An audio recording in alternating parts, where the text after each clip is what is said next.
একজন সফল মানুষের বৈশিষ্ট্য হলো সে আত্মবিশ্বাসী হয়ে থাকে।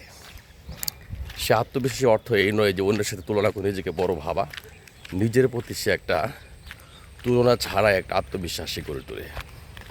একটা সফল মানুষ সে কখনো আশাবাদী হয়ে থাকে, অপটিমিজম, সে আশাবাদ ব্যক্ত করে, সে কখনোই হতাশায় ফার্স্ট্রেটেড হয় না।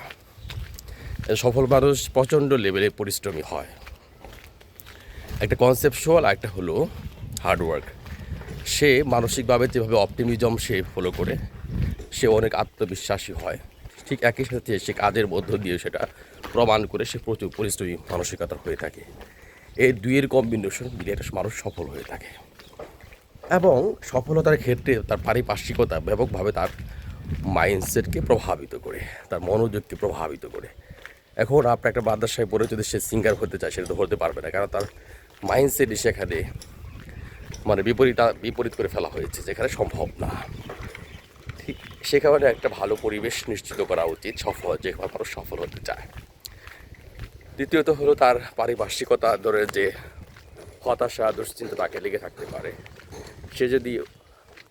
সে আসলে বাস্তববাদী, সফল মানুষ সে বাস্তববাদী হয়ে থাকে। সে কখনোই আবেগপ্রবণ হয় না, সে অতিরিক্ত আশা করে না, সে বাস্তবতাকে মেনেই সে এগিয়ে চলে। একজন অসফল মানুষ সে অনেক বড় স্বপ্ন আশা এগুলো নিয়ে বাসা বেঁধে সে মনের কল্পনা রাজ্যে সে ঘোরাফেরা করে।